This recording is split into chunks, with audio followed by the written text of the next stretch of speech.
Motupalli. She is the first person from Lawnside appointed to West Point. And we're going to hear all about her experiences, her military career, and her perspective on attending the military academy and also being a graduate of Haddon Heights High School.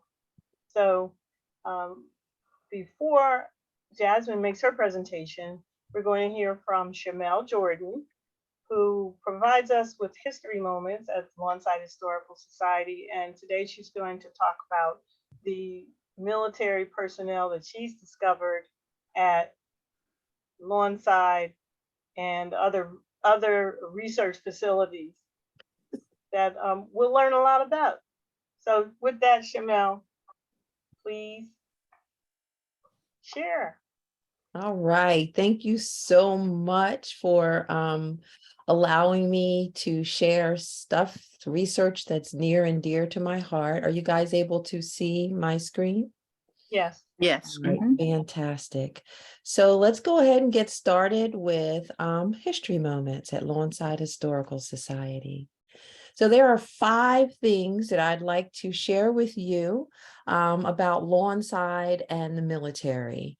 I'm calling it from the 54th Mass Glory to the Vietnam War, honoring veterans of Lawnside. So let's talk about those 5 things. So one of the things is that we have a connection to the most celebrated Black regiment, the 54th Massachusetts, during the Civil War.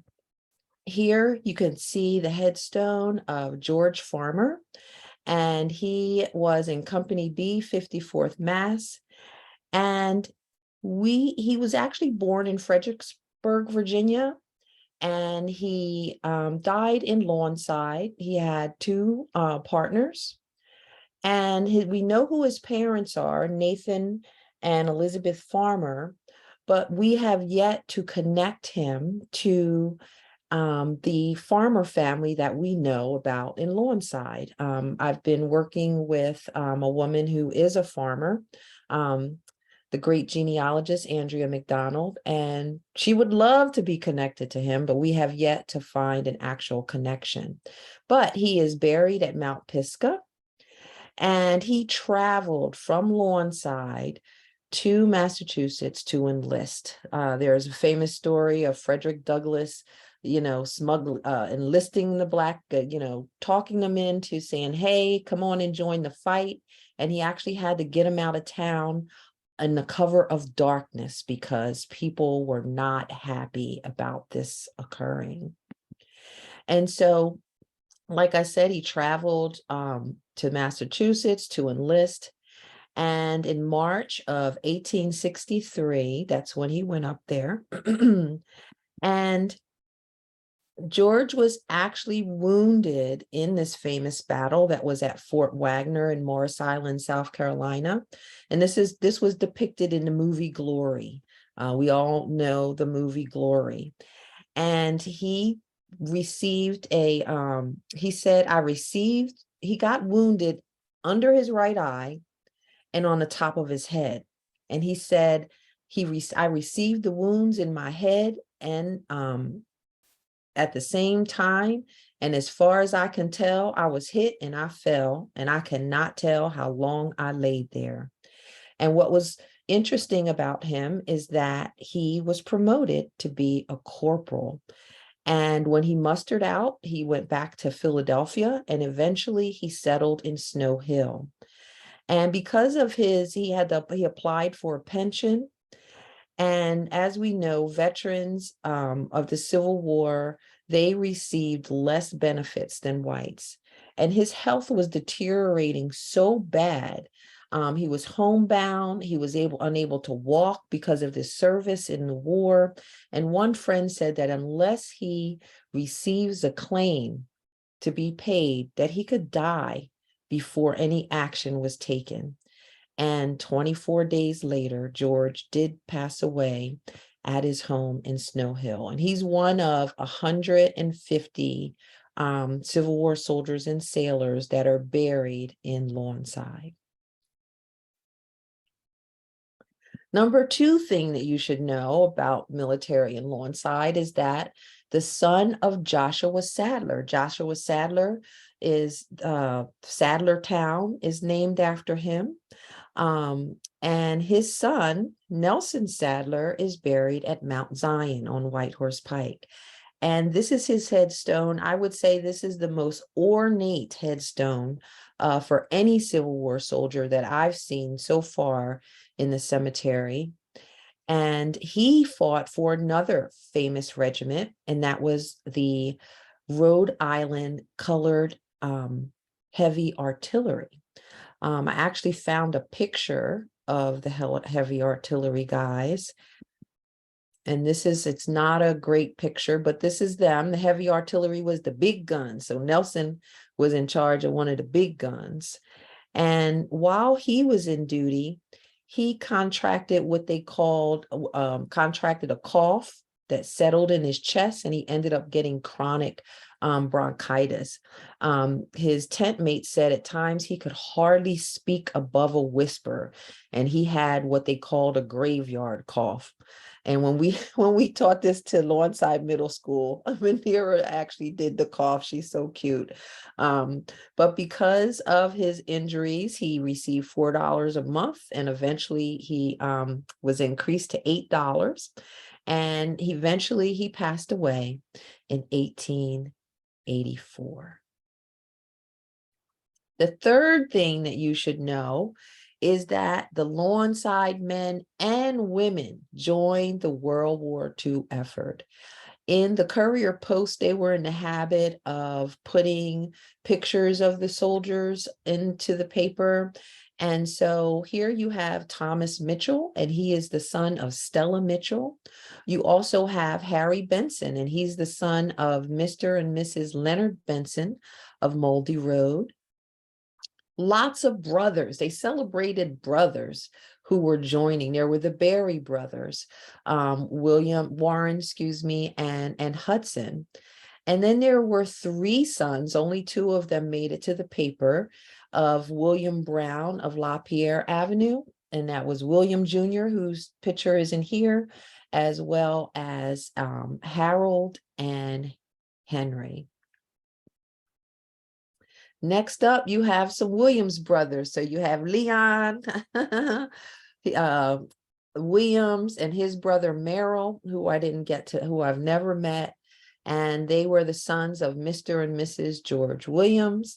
And then there are two, and the daughter, Brita, she was a member of the Women's Auxiliary Corps in Europe.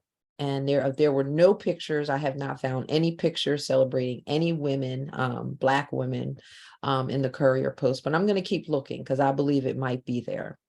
And then these are two sons, Lawrence and Edward Williams, and they are the sons of Ida White. And these are Williams that I am not sure.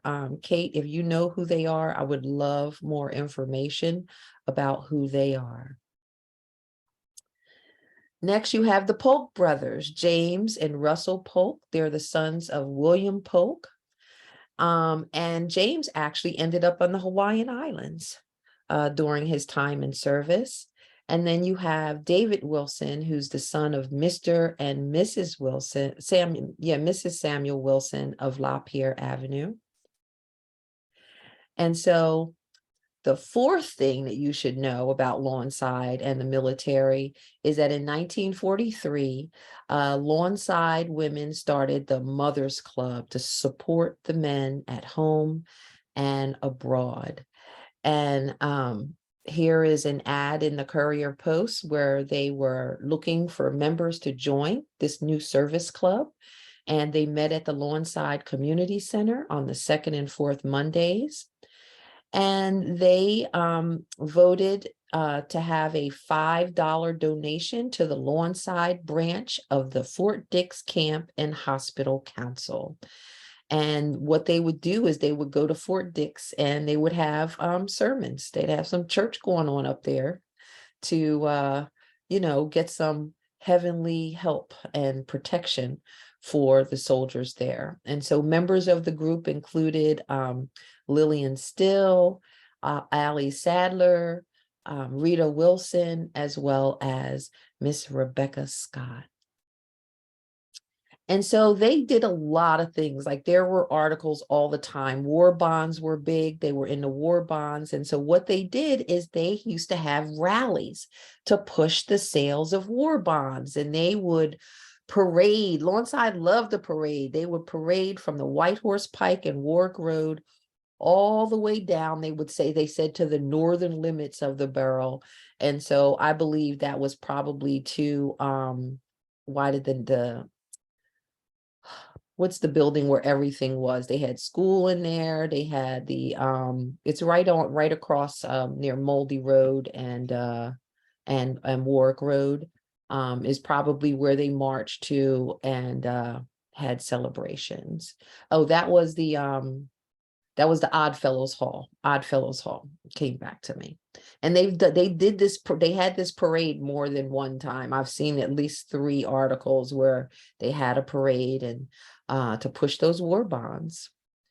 And also what they did is not only did they take care of the soldiers while they were here and at Fort Dix, they also sent the soldiers gifts abroad. And so I saw ads where they were looking for addresses of where they were, and they sent 30 gifts to 33 men overseas.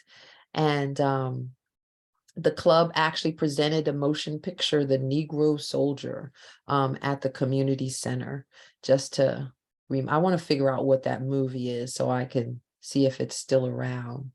So they were very instrumental in supporting the troops from Lawnside as well as the war effort itself. The 5th thing that you should know about Lawncide's connection to the military is that we have a war memorial, and a woman named Anna Sims donated the land, and this is right on Warwick Road, right across from Moldy, right across from Mount Pisgah, and it's a memorial to veterans of war. And so this large memorial is World War I, Korean War, and the Vietnam War. And she was actually donated this in honor of her husband, Harry, who was in World War I.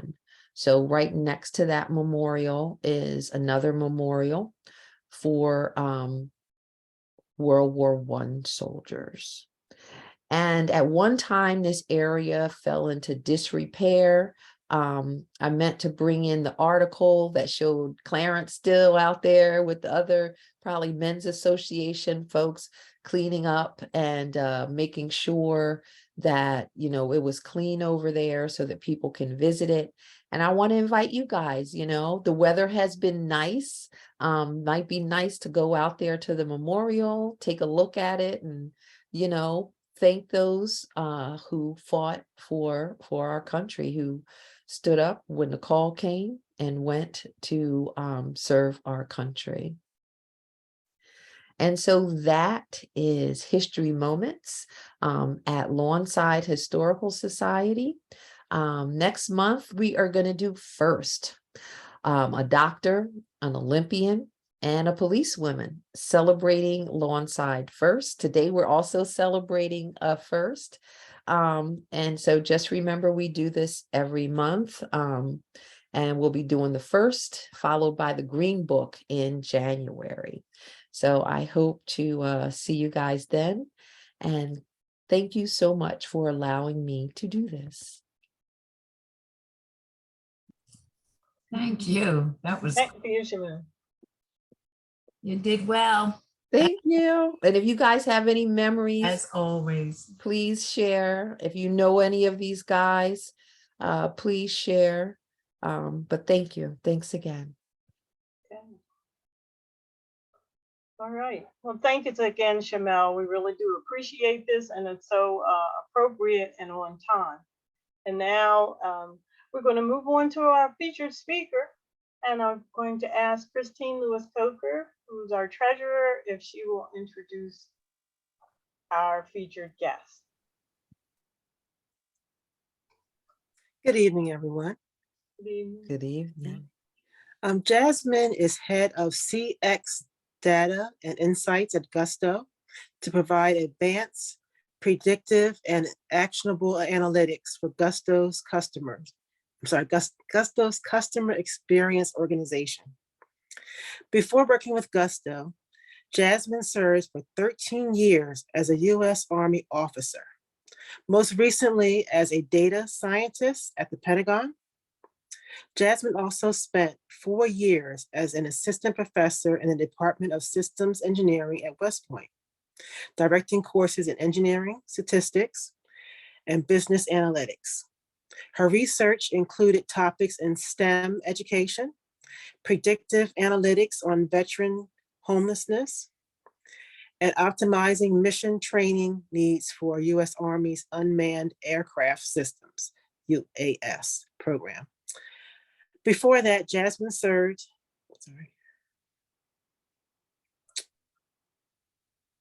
I'm sorry, I just got out of the screen. I apologize.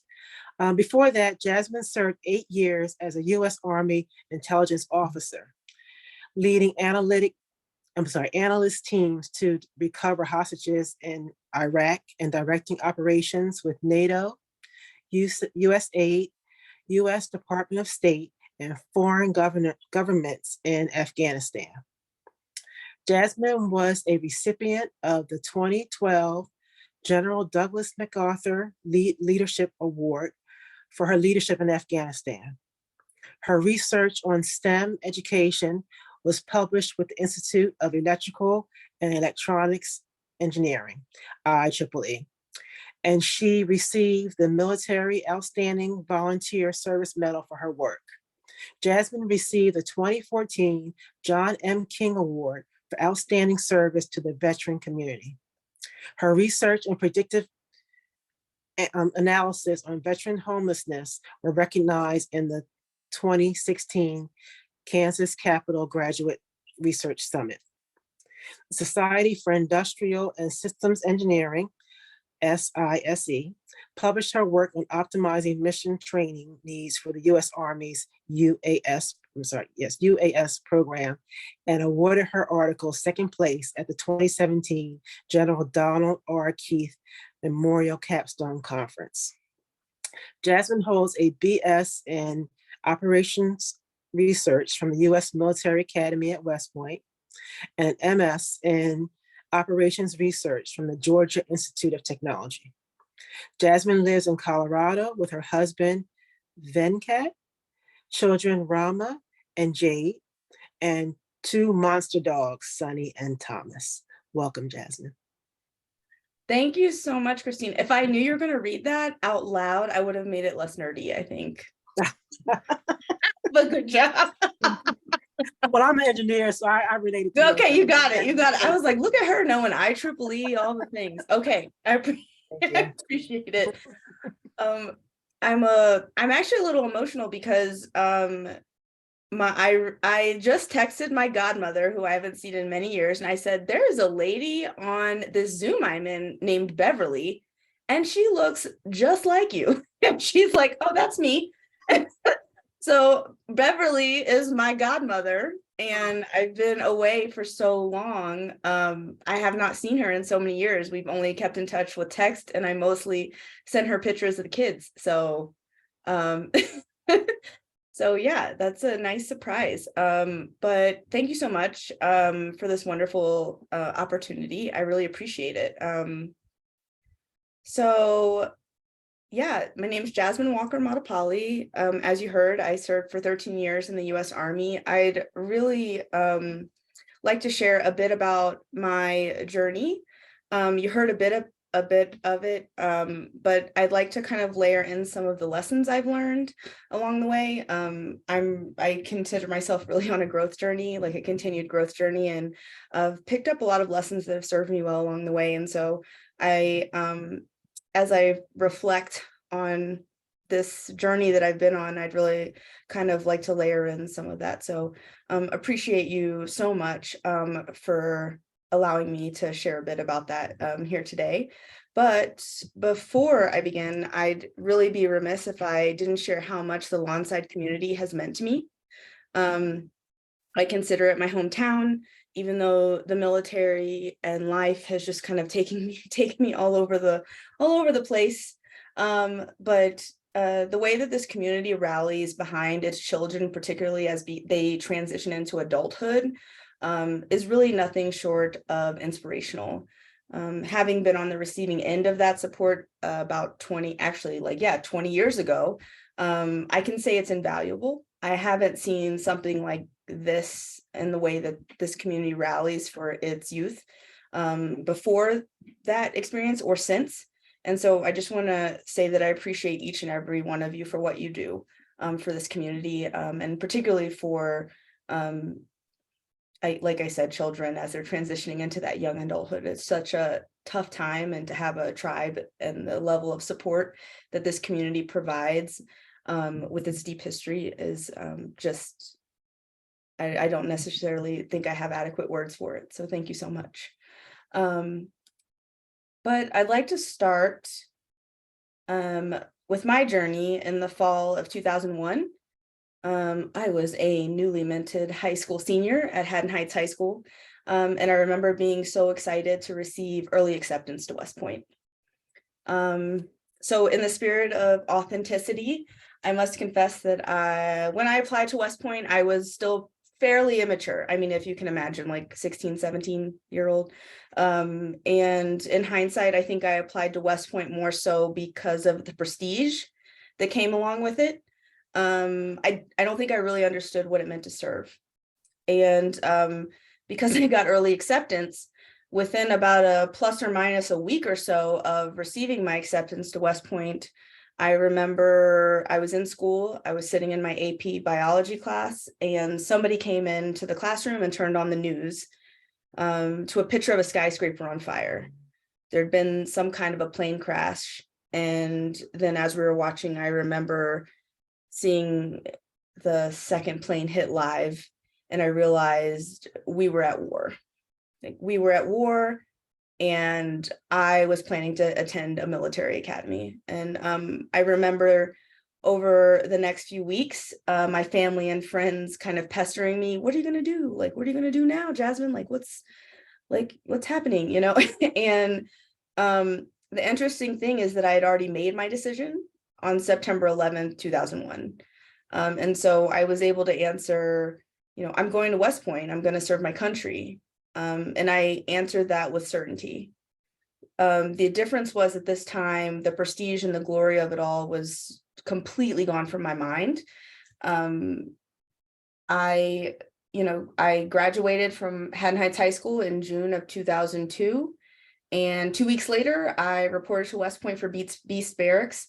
And I was in the first class to do so after 9/11. And, you know, it was that decision. That's really when I realized it would not be like, quote unquote, the good times that would test my character. It's not when things were easy. I realized then that I would grow the most as a person during the most difficult of times. Those were the times that I would choose the harder right over the easier wrong. And I didn't know it then, but that lesson would really carry me through my military career and has carried me through since as well. At West Point, I made lifelong friends and mentors that I still keep in touch with today. I ran track. I majored in operations research, as you heard. And for those of you who don't know what that is, it's a combination of mathematical sciences and systems engineering. I learned about leadership, honor, and responsibility. It certainly wasn't always easy, but I was made stronger by the experience that 4 years. And so 16 years ago, I graduated from West Point, and that was May 27th of 2006. I commissioned as a military intelligence officer. And so graduated in 2006. By 2007, I was in Mosul, Iraq for a 15-month tour. I remember we deployed in November. So essentially, we missed 2 Thanksgivings, 2 Christmases, and 2 New Year's in a row, because of the way that the deployment fell. But So I was in Mosul for a 15-month tour, and one of my roles there was as the lead analyst for Al-Qaeda hostage recovery operations, which you also heard. What you didn't hear was that I was only 23 years old at the time. And only a few years later, in 2011, I was 27 at the time. I was in Eastern Afghanistan as one of the first women to command in direct ground combat. At the time, women were not allowed in combat roles, but I was commanding a headquarters company that was augmented with infantry. And we were given battle space ownership of Pul Alam district, which was the capital of Logar province, Afghanistan. It's a province south of Kabul. I have to say my soldiers were amazing. They inspired me every single day, and I was so lucky to serve alongside them. I learned so much. Truth be told, I struggled at first to find my footing in this new role. I really looked around and I saw nobody else that looked like me in command, nobody with my background. The self-doubt really started to creep in near the beginning of my deployment. As the gravity and the weight of things began to hit and settle in. I finally realized, though, that I needed to stop trying to lead the way that I saw others lead, because everybody around me had different backgrounds. Nobody else had the experiences that I had. I didn't have the experiences that they had. And for some reason at the time, I was looking around to see how I should lead. And I realized I needed to lead the way that Jasmine leads, the way that I lead. And 27-year-old me was an intelligence officer with a passion for analyzing and predicting human behavior. 27-year-old me had a talent for influencing without authority. And I was also a woman of color, no less, I'll say. And over that year, there were hundreds of patrols and dozens of firefights. But what I'm most proud of are the economic development and women's empowerment initiatives that we were able to successfully launch in that district. These were the things that I was uniquely suited for. My Blackness and my womanhood became my superpower in this moment. The children felt comfortable telling us when they felt unsafe in their own neighborhoods or going to school. I could have closed door conversations with women. And that was something that none of my peers could do. I'm reflecting on, in their book, Unleashed, Frances Fry and Ann Morris, I actually keep this book on my shelf. I'm gonna require my team to read it. But Frances Fry and Ann Morris say that trust is built upon a combination of authenticity, empathy, and logic. And so this is what I did. I showed up authentically, I led with empathy, and I influenced with logic. And over time, I was able to build trust with a previously neglected portion of the population. And then I was able to kind of continue building trust with the existing population that had already been engaged. And it was a pretty powerful experience for me. But I have to say there were some bad days too. I don't recall this at all. I have no recollection of this, but my dad said that I called him from a hospital bed on May 31st, 2012. Dad, today could have been better, could have been worse too. Don't worry, I'll be fine. We're all fine. Love you. I had sustained multiple blast injuries that day in a patrol, including a traumatic brain injury. I consider myself lucky. After 4 months of occupational therapy and physical therapy, I packed up my life at Fort Bliss and I made my way to Georgia Tech in Atlanta, where the Army was sending me to get my master's degree. Between recovering from my traumatic brain injury and also having post-traumatic stress, classes were a struggle. I had never had academic struggles before. And I honestly didn't know if I'd make it to graduation. My saving grace came in the form of a group of combat veterans, really combat wounded veterans of Vietnam, Korea, and World War II. I joined as the sole woman of the Atlanta chapter of the Military Order of the Purple Heart. the service we did for veterans in our community, coupled with the love and support that I found in that group, lifted me out of whatever fog I had been in. And so I graduated with my Master of Science in Operations Research. And I went on to teach at West Point as an assistant professor of systems engineering, advanced analytics, and statistics. I absolutely loved teaching and mentoring cadets at my alma mater. It was wonderful. I also had the opportunity to publish on topics I was really passionate about. You heard about like STEM education, preventing veteran homelessness. I also had the honor of serving as the Associate Director for West Point Center for Leadership and Diversity in STEM, or CLD STEM. We ran over 60 STEM workshops for underrepresented communities all over the country each year. And we brought cadets who wanted to serve underrepresented communities along the way. And so it was, I don't know, it was just probably one of my favorite experiences. I mean, playing with kids in STEM is pretty wonderful. And rewarding. I've left the military since, as you've heard, but I've learned that I can continue to serve and help my community thrive. After I left the Army for the tech industry in 2019, my husband actually encouraged me to apply for some local boards and commissions. I remember thinking that board members are these like very buttoned up retirees, and I remember thinking, I'm only in my 30s. I have a full-time job at a fast-growing fintech company. I'm building a team from the ground up. I have a toddler. When am I going to be able to contribute here? You know, and the thing is, service is a part of who I am. It really fills my cup. And I have a passion for innovative leadership and complex problem solving. I wanted to use those passions to support my community. And so I applied. To the Colorado boards and commissions, and I didn't think much of it, but I ended up getting calls from multiple boards. And today I get to serve on the Colorado Board of Veterans Affairs and the Colorado Minority Business Advisory Council. I'm definitely the youngest in the room, but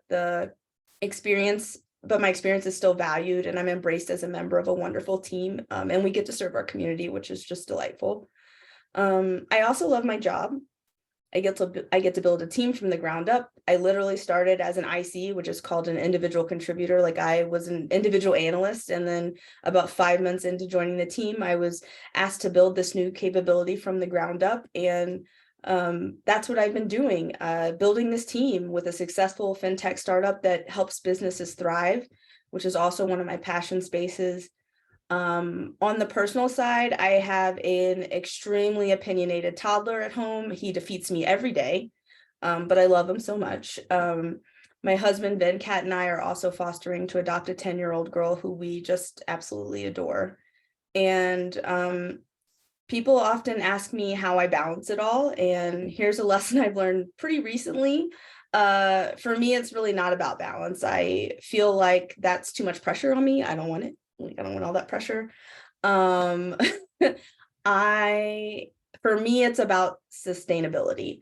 I want to live a sustainable life. I don't want to feel like I'm trying to like balance on a pin or land on a dime.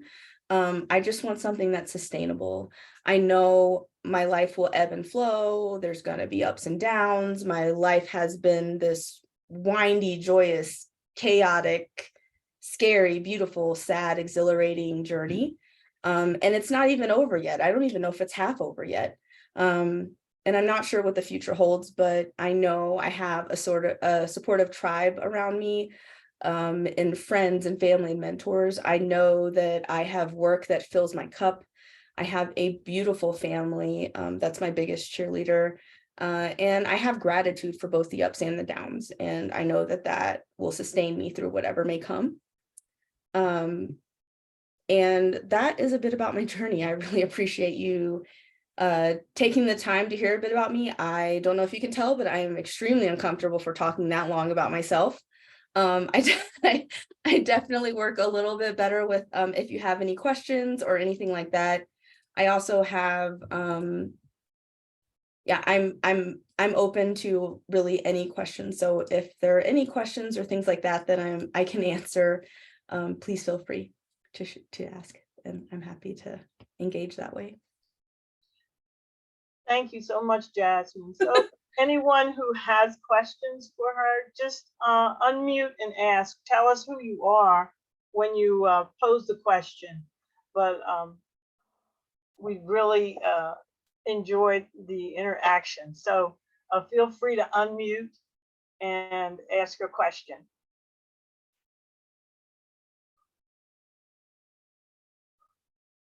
Have you written, you said you've written a book. This is Shamele.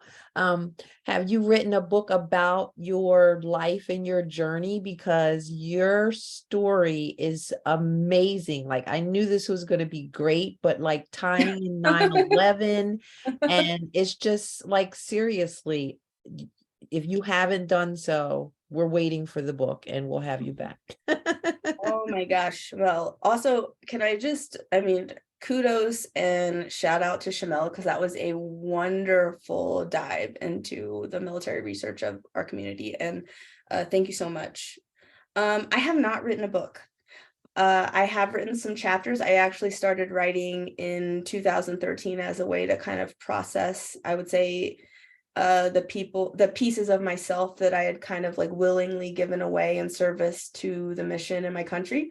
And one of those stories actually just got published recently in this book. It's called Beyond Their Limits of Longing, by my good friend and mentor, Jennifer Orthvillon, who was a professor at Georgia Tech and encouraged me to write as a way to process. And so one of my stories, there's part 4 of their book is World War. It's about these are all things like reflecting on World War I, and there's an entire part of the book, part 4, that's dedicated to Black lives.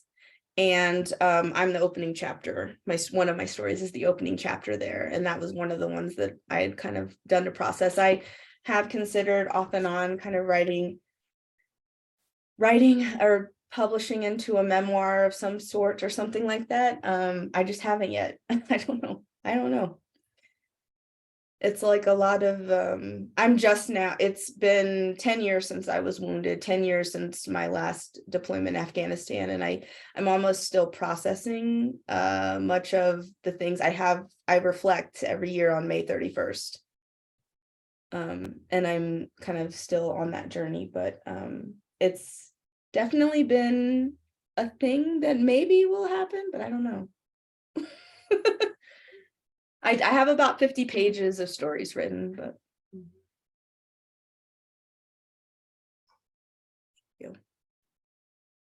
it doesn't have to be a really long book. To do sections of different experiences. Yeah, it's that's a good point. And I think right now, everything I wrote down, it's just like fully raw, almost stream of consciousness. Mm-hmm. And well I'm sorry. Did somebody say something? Oh, I missed it. But I think like I'm getting a lot more insight into those stories. Like those things mean more to me now. I'm realizing now 10 years later what certain things meant, I guess, when I didn't necessarily have that perspective at the time. I think it's kind of hard to have it when you're just so deep into it. But you know, it's a journey. I would like to one day, maybe when I have time. Time is like so limited right now. Maybe after, like, you know, after the things kind of settle a bit more, I can go circle back to it. I've been debating like maybe going on there are these like writing retreats where you can just focus only on writing.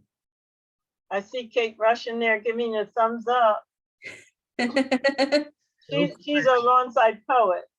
So oh, wonderful. She's a published poet and teaches writing and goes on all kinds of retreats, right, Kate? That's right. Go for it. Oh my gosh. Linda, I don't know if you would mind, like maybe we could exchange information with Kate, and maybe I could attend one of the retreats. Sure. Workshops. I would love to. Thank you. So I actually had a question too. Thank you for your presentation. I wonder, is there is there an association or reunion group of African Americans who've graduated from West Point? So there's a group, that's a great question. There's a group, it's actually a nonprofit. It's called Do More Together. One of the aims is to increase representation of, Black cadets at the academy, and also with a focus on inclusion. And they do they certainly do like an event every year, basically a conference. And my good friend Mary Tobin is one of the founders of that organization. And there's like a mentorship arm that's getting stood up and stuff like that. But yes, it's called Do More Together, DMT. And like, it's interesting how, like, I remember when I was a cadet, I think there were maybe 9 or 10 Black women in my class.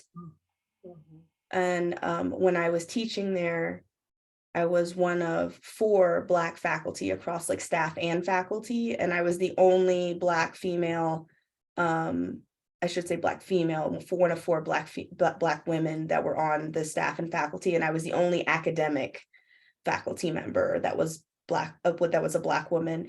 And when I was there, one of the classes, it was like the biggest class of Black women they'd ever had. It was something like 50 started. And I was just so happy because I knew that what that meant is that 10 years from that class graduating, there'd be more people that look like me on the academic faculty, like by far. And we used to do these things, we called them perm parties. And after you come out of Beast Barracks, which is our basic training, there's not really much there that can care for Black hair.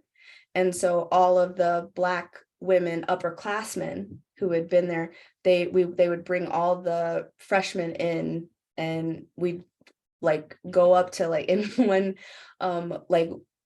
one cadet's room, and there'd just be this assembly line of like doing each other's hair, like get it together. And then when I was a cadet there, when I was faculty there, that escalated to like we were able to get local hairdressers to come in and volunteer their time. And then a lot of that kind of evolved to this nonprofit, Do More Together, which is really more so about creating a more inclusive environment for Black cadets. And I think like Black cadets in general are kind of a minority, but like I have this really close group of Black women, West Point graduates, and we call ourselves unicorns because like it was that rare. We would keep a running count every year, like you knew that you were like, yeah, like we're in the like 300, like there's 300 of us, that's all there are. Like there's 200 of us, that's all there are. So yeah, it's evolving, and I'm happy to see the progress for sure.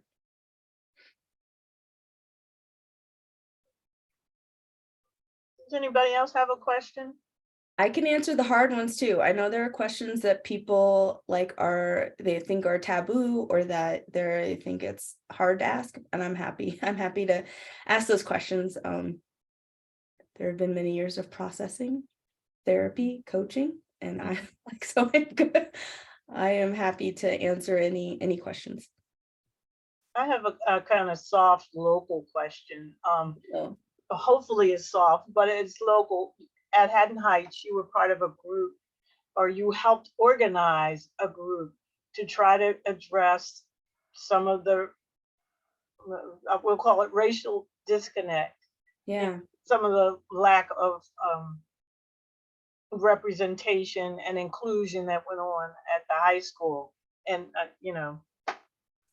many of us on this call from Lawnside have been through the Haddon Heights experience, and different decades and generations have had different experiences. But as someone who graduated in 2002,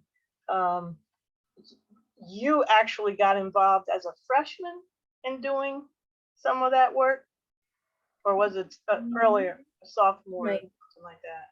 Something like that. Yeah, I think it was freshman or sophomore year maybe, but yes.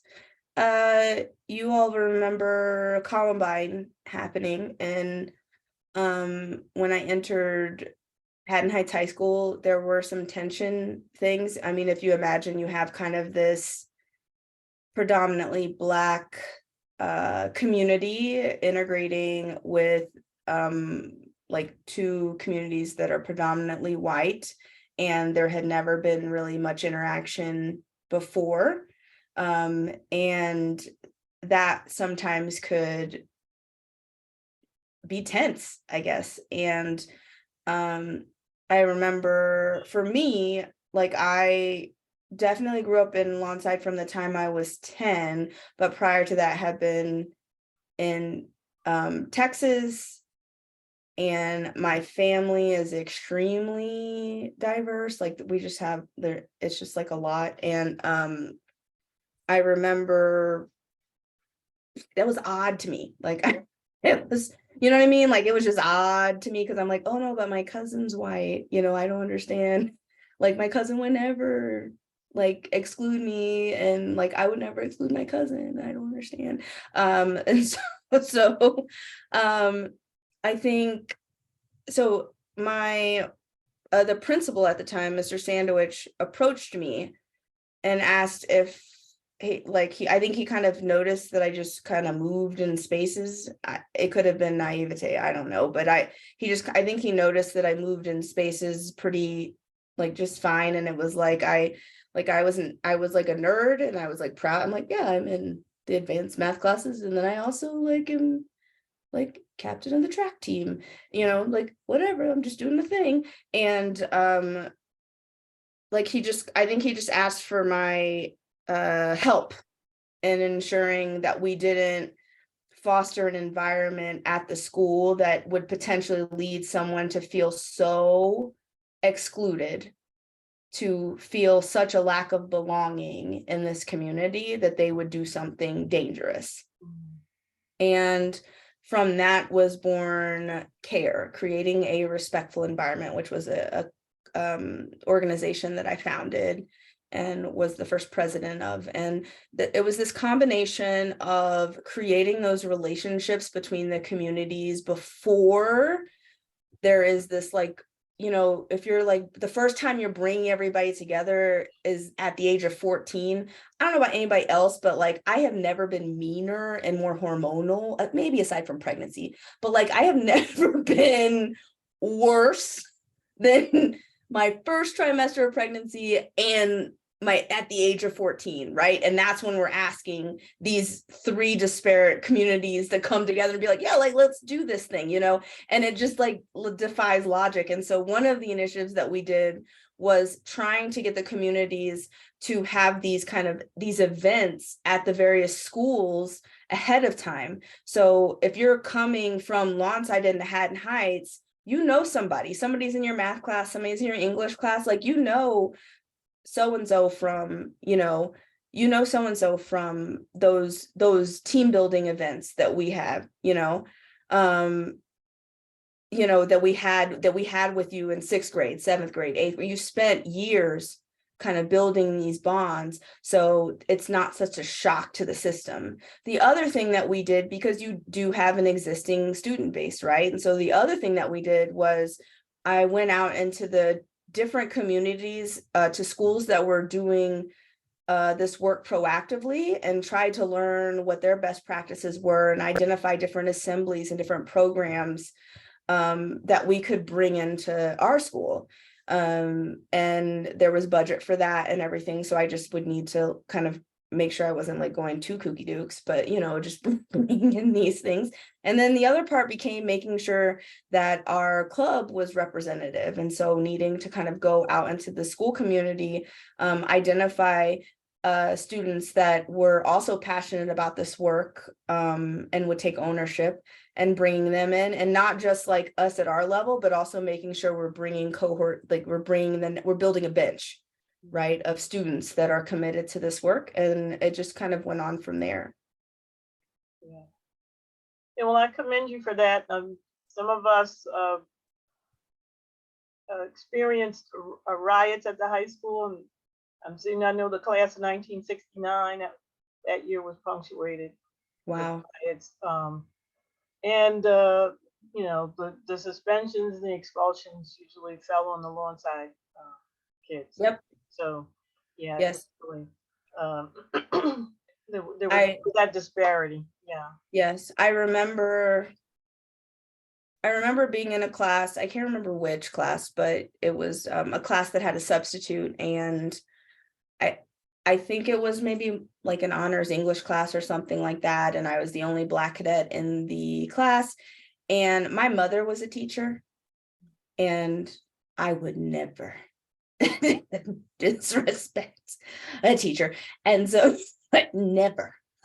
And so there was like a stack of work we needed to do. I finished the work, it wasn't that much, and I was reading Harry Potter. I was obsessed, and so I finished my work and I put everything away, and then I was reading my book.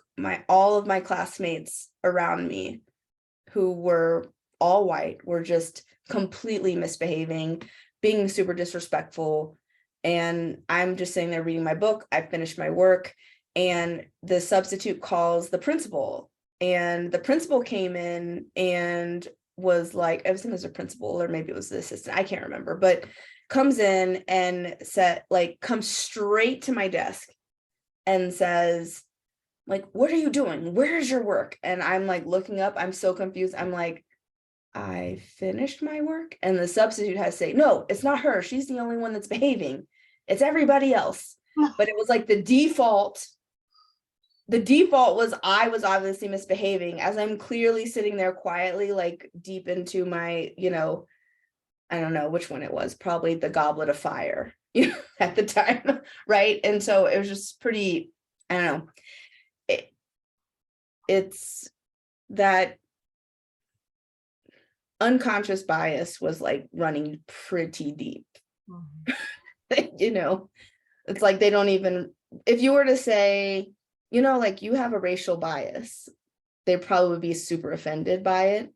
But to me, it was pretty clear because, you have like kids out of their seats and stuff like that. And like, I'm sitting quietly and this is, so yes, I definitely experienced, not nearly to the extent that many on this call experienced it, but even in the 2000s, it was still there and pretty obvious, even to somebody like me who hadn't experienced it very much. Thanks.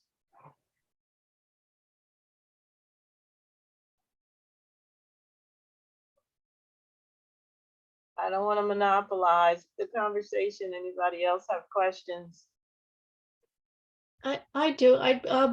Justin, could you speak to your research about what is it, predicting homelessness in veterans or something? Sure. How did you create the algorithm? Did you create an algorithm? What sort of things went into your research about that? That sounds fascinating. Love it. Yeah, so this was something I actually collaborated on with my husband while he was getting his first master's. And we actually, interestingly enough, used something called a survival analysis. And typically this is used in medical research.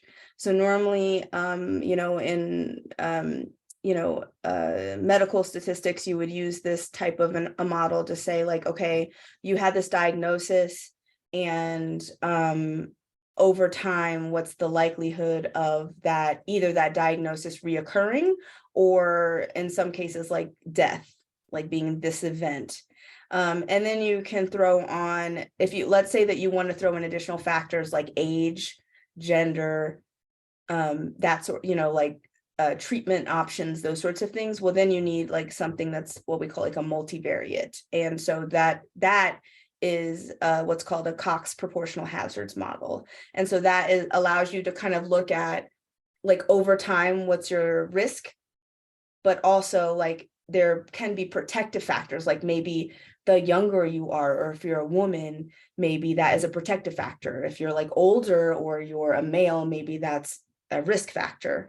But you can still kind of see that over time, and it's very easy to communicate to stakeholders that are like non-technical, which is why I like it. And so what we set out to do was, can we provide a very simple decision support tool that doesn't add an additional resource burden on providers at the point that a veteran transitions. So we took a look at like what information does a provider have at the point of transition for any military veteran.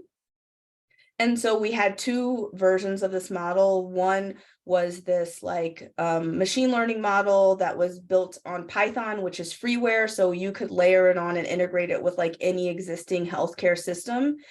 And we also had, for if you needed something more analog, we had like basically a 6 yes or no. It's like, you know, were you officer or enlisted? Are you in this age group or that age group? Are you young? Are you like male or female? Like there were these like very simple levers. And what we found was like, even though we analyzed all of these factors, we were able to like basically boil it down to, hey, there are these 6 things. And if you answer yes to 3 or more of these things, then you will be at high risk, meaning you're 40% or more likely than like the reference that then to be at risk for homelessness in the future. And the reason we use this is because just because you're at high risk doesn't necessarily mean that you're going to be homeless. But there was a study done on propensity for violence.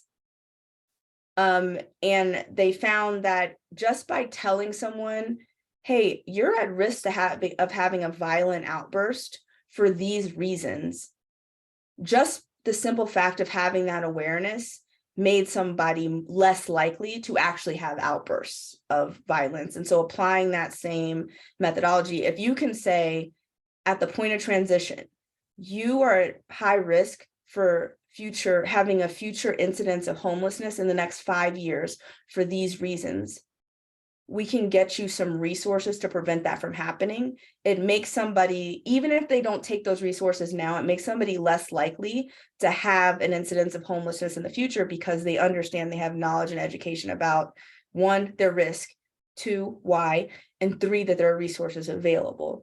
And so that sort of, I mean, that was, sorry, a lot. I was talking a long time about that, but essentially that was the nature of the research. And yeah. Thank you. That's fascinating. Well done. Thank you. Of course. Thank you.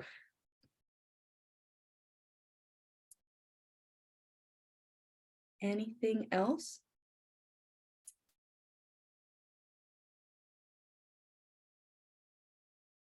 So I just had a question about the what you see in terms of inclusivity at the military academy, and also being a girl. How do you even get on somebody's radar to be appointed to West Point? Oh, so it's interesting. My friend Tanya, who was my classmate at West Point, she just posted to our West Point women's page. We have a whole, I'm actually admin for our West Point mamas page. So it's like West Point women who are mothers, to ask all the questions with, and then we have a West Point women's page. We have all these communities, and Tanya was actually like imploring many of us to get involved in our congressional panels for West Point appointments, because she was like, I was there, I was one of 2 minorities there because she is Latina, and then she was like, I was the only woman on this panel. And so I think it can be tough, right? Like it can be tough because there's not necessarily the level of inclusion yet on some of the decision boards, right? But the way that West Point kind of works is, you know, you start applying essentially the summer between your junior and senior years, at least from what I recall. I don't know if it's changed, but that's essentially what you do. And I would say the big thing is, I think a lot of schools, they kind of look at, you know, you either get like a military, you can go to ROTC at, you know, a school that has ROTC and have a scholarship that way. And that's great. Like, that's a great thing. You can go and you can get accepted to college for your academic, you know, for your academic achievements.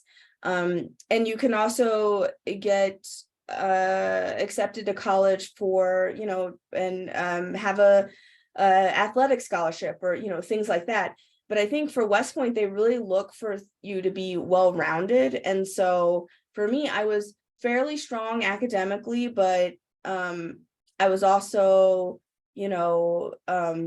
athletic. I was on the track team, the basketball team. I was a captain on those teams. I was in the National Honor Society. I volunteered. There were all of these things that, I started clubs and was president of clubs. And so I think they really look for the kind of that really holistic view, which was actually one of the things that attracted me to West Point. I never wanted to only be evaluated on one thing. And I'm still that way. Mhm. And I felt that West Point valued that, right? Because when you go there, from the time you have a job, like you are needing to, like when you're a plebe or a freshman, you're responsible for delivering laundry in a certain way, and you need to deliver on your knowledge, and you need to, there are all of these kind of things that you need to be doing. And then you also need to maintain your academics. And there's also like this kind of like high stress fear factor, because there are like all these rules that you just need to always keep top of mind. And that's the only time that you're not responsible for someone else. Literally the entire rest of your time, you are a leader and you are training for higher levels of leadership and higher levels of responsibility. There are clubs. I was on the track teams. That's like 20 plus hours a week, traveling almost every weekend.